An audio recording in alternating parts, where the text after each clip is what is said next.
刹那 F セイエイはテレビアニメ機動戦士ガンダム00および劇場版機動戦士ガンダム00アウェイキニング・オブ・ザ・トレイルブレイザーで主人公を務めたキャラクターです。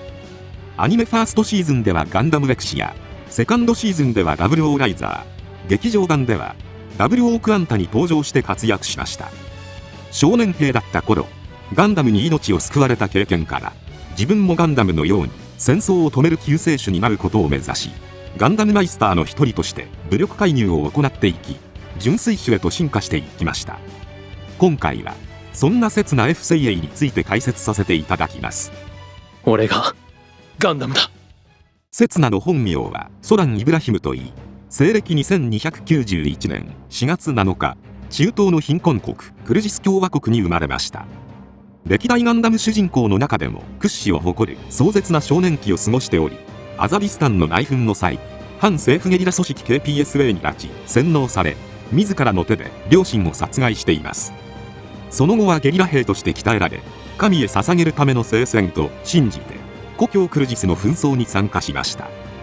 絶望的な戦況の中で、この世界に神はいないと知り、信仰に裏切られながら死に瀕しますが、性能実験も兼ねて武力介入を行ってきたリボンズ・アルマークが狩るオーガンダムによって救われます。この経験によって戦争を根絶する救世主になり得る存在としてガンダムを崇拝し、自身もガンダムになると望むようになりました。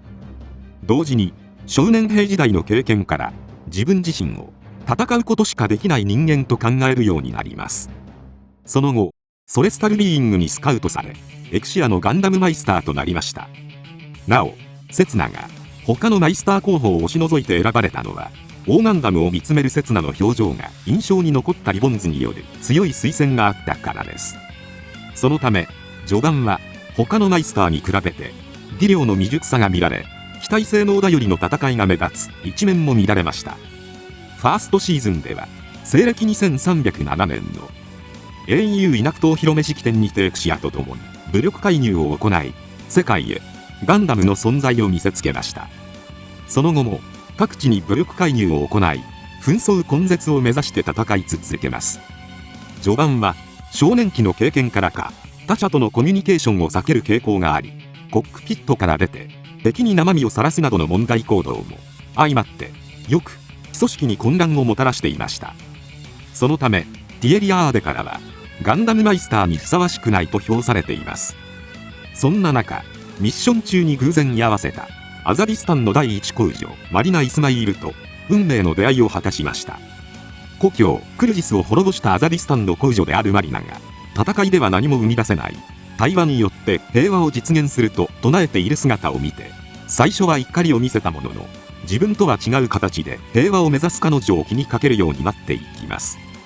その後も自分の理想を実現するために戦いますが、オーガンダムのように人々を救えず、自分はガンダムにはなれないと苦悩する姿も見られました。そんな中、大規模なガンダム路角作戦の折に現れたガンダムスローネオカルトリニティの存在によって、刹那の価値観は大きく変わっていきます。ガンダムを語りながらも、いたずらに一般市民を攻撃するトリニティの姿から、ソレスタルビーイングの理念に自問するようになりました。結果、トリニティとは対立する姿勢を見せ、より一層紛争根絶を体現するものイコールガンダムになる決意を固めていきます。同時にわだかまりがあったティエリアとマイスターの道を外れたトリニティへの怒りを共有。ロックオン・ストラトスとは KPSA の少年兵だった過去を打ち明けたことで、紛争根絶への真剣な思いを認められるなど、メンバーとの絆は一層深まっていきました。そんな中、 GN ドライブを手に入れたユニオン、人格連、AEU は軍事同盟を締結し、ソレスタルビーイング殲滅のために動き出します。皮肉にもトリニティの行動によって世界はガンダムへの憎悪という形で統一されつつありました。しかし紛争根絶をもたらすはずのガンダムが戦火を広げ、国連軍発足を招いたことに刹那は疑問を抱きます。苦境に立たされていく中で、心のどこかでは戦わない生活を望んでいることも自覚しますが、それでもイオリア・シュヘンベルグにトランザムを託されたことで、自分の意思でガンダムとして戦い続ける覚悟をしました。その後、国連軍との最終決戦でロックオンをはじめ多くの仲間を失いますが、国連結成の裏で暗躍していたアレハンドロ・コーナーを激闘の末に倒します。直後に吸収してきたグラハム・ウェイカーとの対決で相打ちとなり、エクシアは大破しますが、セツナは人知れず生き残りました。しかしソレスタルビーイングへは帰還せず、放浪しながら世界の動向を見守っていくことになります。目覚めてくれ00。ここにはオーガンダムとエクシアと俺がいる。迎えたセカンドシーズンでは、ソレスタルビーイングと国連軍の激しい戦いの後、ユニオン、AU、人格連、その他の国連加盟国を統合する形で地球連邦が誕生しました。そして連邦3カ国の軍隊は解体・統合される形で、地球連邦平和維持軍が世界唯一の軍隊として発足されます。こうして世界は統一されたかのように見えましたが、現実は同年に発足された独立治安維持組織アローズによる独裁が始まる結果となりました。世界を見守っていたセツナは、仲間たちと命を懸けて変えようとした世界が変わらず歪んだままであることを目の当たりにし、再びガンダムマイスターとして戦っていく決意をしました。そしてコロニープラウド内にてアローズが行っていた虐殺行為に武力介入した際、4年ぶりにソレスタルビーイングと合流しました。その後はソレスタルビーイングを離れていたスメラギリ・ノリエガを連れ戻し、先代ロックオンであるニール・ディランディの弟ライル・ディランディを新たなガンダムマイスターとしてスカウトします。そしてツインドライブを搭載したエクシアの後継機であるダブルオーガンダムを借り、武力介入を行っていきました。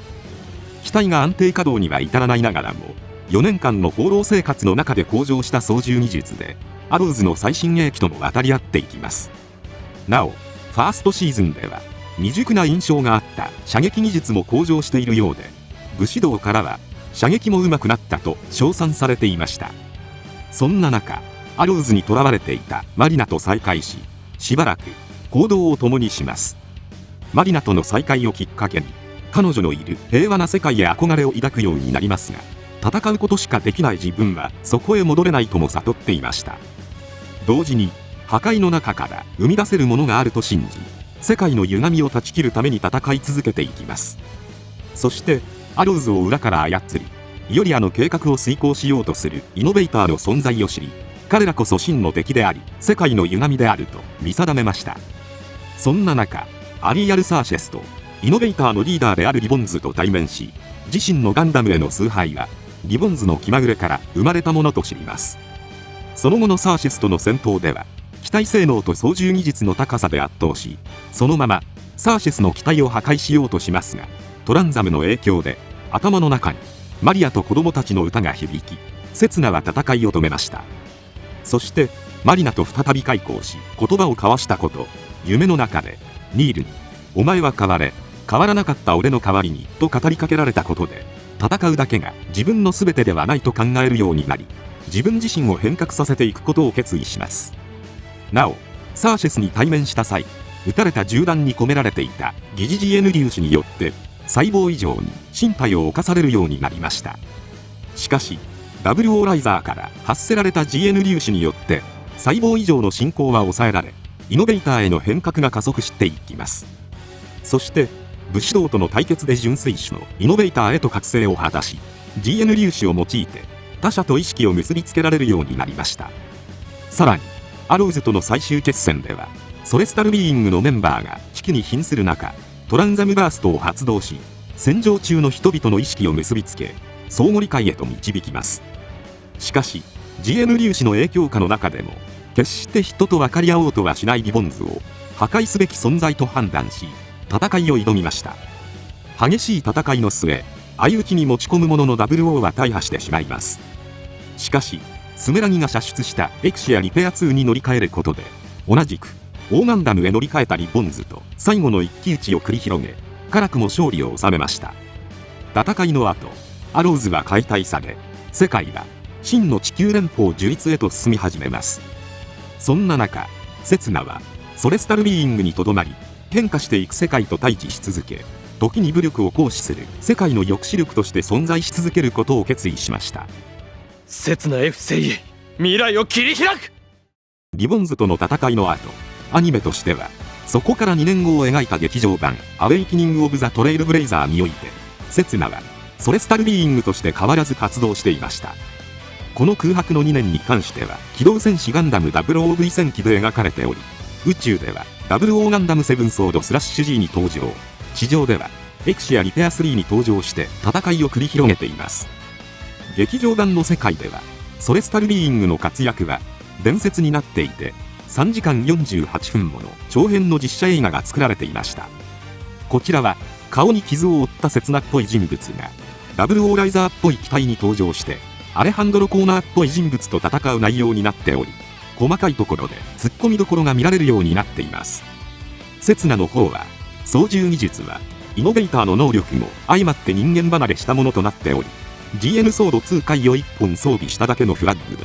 粒子入りスモークの中を自由に動き回り、ジンクス3を撃破するなど圧倒的な活躍を見せます。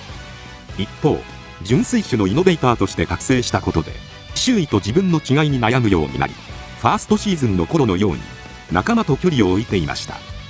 そんな中、異星体エルスが木星探査船に擬態し地球圏へ来訪します。エルスを迎撃するため00ライザーで出撃し、トランザムバーストによる対話を試みますが、膨大な情報量を刹那が受け止めきれず、逆にエルスに取り込まれそうになってしまいました。その後ティエリアの献身もあってなんとか帰還しますが、エルスのノブ量子波によって脳にダメージを負った刹那は昏睡状態に陥ってしまいます。そして刹那が目覚めないまま地球はエルスとの最終決戦に突入しました。刹那は昏睡状態の中でエルスと懸命に戦う仲間たちと戦場に散っていく命を垣間見ます。そして死んだソレスタルビーイングの仲間たちとニールに叱咤されたことで迷いを断ち切り目を覚ましました。その後対話のために開発されたダブルオークアンタへと乗り込み、超大型エルスへと向かいます。仲間たちの援護やグラハムの犠牲もあってなんとかエルスの中心部へと到達した刹那はクアンタムバーストによる対話を開始しました。ベーダによってエルスから流れ込んでくる情報を制御することで刹那はとうとうエルスの真意を知ります。もともとエルスには地球侵略の意思などなく、ただ母星が滅びを迎えていたため生き延びる道を模索して地球へやってきただけだったのです。刹那はエルスとの対話を通して世界が歪んでいるから争いが絶えないのではなく、人に知性があるからこそ些細なすれ違いで誤解し争い合ってしまうことを悟ります。そして分かり合うことは本当はとても簡単だと示すことこそ自分の生きている意味だと知った刹那はエルスとさらなる相互理解を深めるため量子テレポートを用いてエルスの母星へと旅立ちました。その後刹那と分かり合ったエルスは戦闘を止め戦場に大輪の花を咲かせるのでした。なお自らの命を犠牲にして刹那の道を切り開いたグラハムでしたが、刹那がエルスの母星へと旅立つ前にクアンタムバーストでグラハムがエルスと同化して生き延びる道を示したため、グラハムは新たなガンダムマイスターとして生きていくことになりました。刹那はエルスとの相互理解のため人としての肉体を捨ててエルスと融合し、エルスと同じ金属のような体を手に入れます。そしてエルスの襲来から50年後に地球へと帰還し、マリナと再会。2人は抱擁を交わし、お互いに間違っていなかったと分かり合えたところで刹那の物語は幕を閉じました。俺たちは分かり合うことができた。なお小説版では刹那がマリナに自分の母の面影を重ねていることが言及されています。そのためかアニメ版では常松あゆみ氏がマリナと刹那の母の声両方を担当されていました。余談ですが、刹那は口数が少ないクールキャラとして作中では描かれていますが、俺がガンダムだなど一見すると意味不明な言葉を発することが多いため、時にネタキャラとして扱われることもあります。またドラマ CD などでは演技力を生かした中の人丸出しの面白キャラっぷりが披露されており、著しくキャラクター崩壊が見られることもあります。狙い撃ちと一緒に現場に行ってくれ。今回は以上となります。チャンネル登録されるかはお任せいたしますので、もしよければもう一本動画を見ていただけたらとても嬉しいです。最後までご視聴いただきありがとうございました。